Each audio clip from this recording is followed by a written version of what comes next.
প্রিয় শিক্ষার্থী বন্ধুরা, welcome to maths and science universe. ভালো আছেন নিশ্চয়ই বন্ধুরা। আলোচনা করছিলাম ঘনবস্তুতে দ্বিপদী ও ত্রিপদী রাশি খুঁজি। আশা করি প্রত্যেকেই তোমরা আমার সাথেই থাকবে। তাহলে চলো বন্ধুরা, শুরু করা যাক। বন্ধুরা, আমরা পড়েছিলাম যে a plus B plus C whole cube সমান a cube plus B cube plus C cube plus 3a square B plus 3ab square plus 3b square C plus 3bc square plus 3a square C plus 3ac square plus 6abc। কেমন? এই সূত্রটি ঘনর সূত্র, ত্রিপদী রাশির ঘনয়ের সূত্র আমরা এখন একটা প্রজেক্টের মাধ্যমে সে প্রমাণ করব। ঠিক আছে? সূত্র এরকম ছিল, দেখো, a plus B plus C whole cube সমান a cube plus B cube plus C cube, কেমন, plus 3a square B plus 3a B square plus 3b square C plus 3b C square plus 3a square C plus 3a C square plus 6abc। এই ছিল আমাদের a plus B plus C whole কিউবের সূত্র। এখানে মোট কতটি ঘনবস্তু আছে? একটা, দুইটা, তিনটা, এখানে তিনটা, এখানে তিনটা, এখানে তিনটা, এখানে তিনটা, এখানে তিনটা, এখানে তিনটা, এখানে ছয়টা। 3a স্কয়ার বি, এই ঘনবস্তুটির আয়তন হলো a স্কয়ার বি, অর্থাৎ a into a into B. এটার আয়তন হলো a into B into B. এটার আয়তন হলো b into B into C. এটার আয়তন হলো b into C into C. এটার আয়তন হলো b into B into C. এটা হলো b into C into C. এটার আয়তন a into a into C. এটার আয়তন a into C into C. আর এটার আয়তন a into B into C. Okay, a square B তিনটা, a বি স্কয়ার তিনটা, বি স্কয়ার সি তিনটা, বি সি স্কয়ার তিনটা, a স্কয়ার সি তিনটা, a সি স্কয়ার তিনটা, a বি সি ছয়টা। মোট 27টি ঘনবস্তু আমরা পাবো যদি a plus B plus C আকারের ঘনবস্তুকে আমরা ভাগ করি। হ্যাঁ, যদি দৈর্ঘ্য বরাবর a plus B plus C নিই, প্রস্থ বরাবর a plus B plus C নিই, উচ্চতা বরাবর a plus B plus C নিই। ঠিক আছে? ওকে, এখন আমরা প্রজেক্টের সাহায্যে এই সূত্রটির প্রমাণ কিভাবে করব। এই প্রমাণ করার জন্য আমাদের প্রয়োজন হবে কাঠি। একটা কাঠি একটা ঘনবস্তু, যে ঘনবস্তুটির দৈর্ঘ্য কাঠিটির সমান হবে, দৈর্ঘ্য প্রস্থ উচ্চতা কাঠিটির সমান হবে। একটা কাঠি লাগবে আমাদের। সাপোজ এই ধরনের একটা কাঠি আমরা নেব। কেমন? আর কি লাগবে? আমাদের কাঠের টুকরো লাগতে পারে, ককশিট অথবা ককশিট অথবা কাদামাটি আমাদের লাগতে পারে, আমাদের পেন্সিল লাগতে পারে। আমরা এই যে কাঠি নিলাম, সেই কাঠিটিকে তিনটি ভাগে ভাগ করব। তিনটি পেন্সিল দিয়ে তিনটি অংশে দাগ দেব। সাপোজ ধরো এতটুকু একটা অংশ আমি দাগ দিলাম, এতটুকু অংশে দাগ দিলাম। এটা হলো এ, এটা হলো বি, এটা হলো সি। তিনটি পার্ট আমি নিলাম, এ বি সি। এবং আমি কাঠি একটা নিলাম, কাঠিটি দৈর্ঘ্য হলো a plus B plus C. এই কাঠিকে তিনটি পার্টে ভাগ করলাম, এক পার্ট, দুই পার্ট, তিন পার্ট। একটা কাঠিকে তিনটি অংশে ভাগ করলাম, অর্থাৎ পেন্সিল দিয়ে এখানে একটা দাগ দিলাম, এখানে দাগ দিলাম। এটা হলো এ, এটা হলো বি, এটা হলো সি। ওকে, আমরা এই যে ককশিট, এই ককশিট কেটে কিন্তু আমরা করতে পারি। আমি এই যে সি নিয়েছি, সেই সিটা ককশিটের এই যে অংশটা এতটুকু উচ্চতার সমান, সি এর মান এতটুকু উচ্চতার সমান।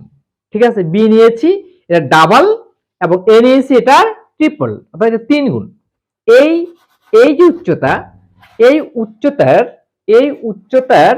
3 গুণের সমান নিয়েছি এ, 2 গুণের সমান নিয়েছি বি, 1 গুণের সমান নিয়েছি সি। তোমাদের বোঝার সুবিধার জন্য এটা বলে দিলাম, এই ককশিট দিয়ে আমি কাজটি করব। বুঝতে পেরেছো? আমার এখন দেখো একটা জিনিস বলে রাখি, ককশিটের যে পুরুত্ব, সেই পুরুত্বটা হলো 1.25। তাহলে এই যে এ অংশটা হলো 1.25, এ অংশটা 2.5, 1.25 এর দ্বিগুণ 2.5, আর এই অংশটা নিয়েছি আমি 3.75। টোটাল হলো 7.5 ইঞ্চি। এতটুকু পরিমাণ 7.5 ইঞ্চি। আমার কাঠটির দৈর্ঘ্য আমি নিয়েছি 7.5 ইঞ্চি। তোমরা তোমাদের সুবিধা মতো দৈর্ঘ্য নিতে পারো। 7.5 যে নিতে হবে এমন কোনো কথা নেই, আমি নিয়েছি। তোমরা যে কোনো উচ্চতা নিতে পারো, যে কোনো দৈর্ঘ্য নিতে পারো। হ্যাঁ, 7.5 নিতে পারো, 10 নিতে পারো, 12 নিতে পারো, তোমাদের সুবিধা মতো। তোমরা কি কাদামাটি দিয়ে করবে নাকি ককশিট দিয়ে করবে সেটা ভেবে তোমরা নিতে পারো। আমার ককশিটের পুরুত্ব যেহেতু 1.25, আমি সিটাকে 1.25 এর সমান নিয়েছি, বিটাকে 1.25 এর দ্বিগুণ নিয়েছি, আর এটাকে 1.25 এর 3 গুণ নিয়েছি। সেই যদি হয় আমার সি হবে 1.25 ইঞ্চি, বি হবে 2.5 ইঞ্চি, আর এ হবে 3.75 ইঞ্চি। তোমরা কি বিষয়টা বুঝতে পারছো? আমি এ কতটুকু নিলাম, বি কতটুকু নিলাম, সি কতটুকু নিলাম। সি এর মান হলো 1.25, দ্যাট ইজ এতটুকু পুরুত্ব হলো, এতটুকু পুরুত্ব হলো সি। এই যে এতটুকু পুরুত্ব সি, যা সি এর সমান। এটা ডাবল হলো, আমি যদি ভেঙে দেখাই তোমাদেরকে, এই দেখো, এই যে ডাবল, এতটুকু হলো বি, এতটুকু কি বি নিয়েছি। সি কতটুকু নিয়েছি, আরেকটা ভাঙি আমি, দেখো, এই দেখো, এই যে এটা হলো এ সমান, সরি এটা এ সমান, এই পুরুত্বটা হলো এ এর সমান, এটা হলো এ, এটা এ, ঠিক আছে। এতটুকু হলো বি, রাইট, এতটুকু হলো সি।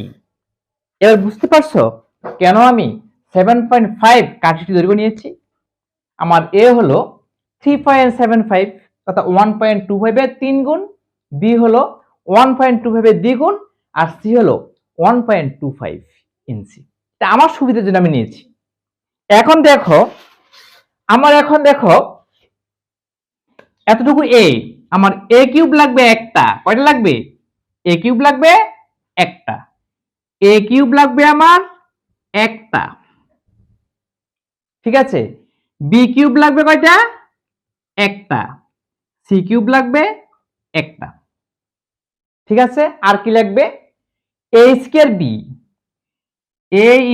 বি লাগবে তিনটা, এ বি স্কয়ার লাগবে তিনটা, ঠিক আছে। ঠিক একইভাবে বি স্কয়ার সি লাগবে, বি স্কয়ার সি লাগবে তিনটা, বি সি স্কয়ার লাগবে তিনটা, এ স্কয়ার সি লাগবে তিনটা, এ স্কয়ার সি লাগবে তিনটা, এ সি স্কয়ার লাগবে তিনটা, আর এ বি সি লাগবে 6টা। দেখো আমার এ কিউব 1 2 3, 3 3 6, 6 3 9, 9 3 12, 12 3 15, 15 3 18, 18 3 হলো 21, 21 আছে 27, মোট 27টি ঘনবস্তু আমাকে বানাইতে হবে। এ কিউব এর দৈর্ঘ্য প্রস্থ উচ্চতা এতটুকু হবে, দৈর্ঘ্য এর সমান, প্রস্থ এর সমান, উচ্চতা এর সমান। বি কিউবের দৈর্ঘ্য প্রস্থ উচ্চতা বি এর সমান, সি কিউবের দৈর্ঘ্য প্রস্থ উচ্চতা সি এর সমান। আর এ স্কয়ার বি এর ক্ষেত্রে দৈর্ঘ্য এ প্রস্থ উচ্চতা হলো বি, দৈর্ঘ্য এ হবে, প্রস্থ এ হবে, উচ্চতা বি হবে, ঠিক আছে। আর এ বি স্কয়ারের ক্ষেত্রে দৈর্ঘ্য হবে এ, প্রস্থ বি, উচ্চতাও বি, নো প্রবলেম। অর্থাৎ একদিকে হবে এ সমান আর দুই দিকে বি এর সমান, কেমন? আর এখানে বি স্কয়ার সি, হ্যাঁ, দুই দিকে হবে বি এর সমান, একদিকে সি এর সমান, আর বি সি স্কয়ার একদিকে বি এর সমান, দুই দিকে সি এর সমান। দেখো আমি তোমাদেরকে এখন সেগুলো আমি একটা একটা করে দেখাবো। বন্ধুরা, আজকে এ পর্যন্তই। আমার ভিডিও তোমাদের কেমন লেগেছে? যদি ভালো লেগে থাকে অবশ্যই আমার ভিডিওটিকে লাইক করবে, তোমাদের প্রিয়জনদের কাছে, সহপাঠীদের কাছে আমার ভিডিওটি শেয়ার করবে এবং আমার চ্যানেলটিকে কোনো ক্রমে সাবস্ক্রাইব করতে ভুলো না। বন্ধুরা, ইউটিউব ভিডিওর ডান কোণের উপরে যে আই বাটন আছে, সেই আই বাটনটি ক্লিক করলে তোমরা তোমাদের গণিত বইয়ের সকল ভিডিও পেয়ে যাবে। এগুলো বের করে অবশ্যই প্র্যাকটিস করবে। আর হ্যাঁ বন্ধুরা, ভিডিও ডেসক্রিপশনে তোমাদের এই শিক্ষণ অভিজ্ঞতাটির, এই যে ঘনবস্তুতে দ্বিপদী ও ত্রিপদী রাশি খুঁজি, এই শিক্ষণ অভিজ্ঞতাটির প্লেলিস্টের লিঙ্ক দেওয়া আছে। সেই লিঙ্কটি ওপেন করে তোমরা এই শিক্ষণ অভিজ্ঞতার সকল ভিডিও উপভোগ করতে পারবে। ধন্যবাদ বন্ধুরা, দেখা হবে পরের ভিডিওতে।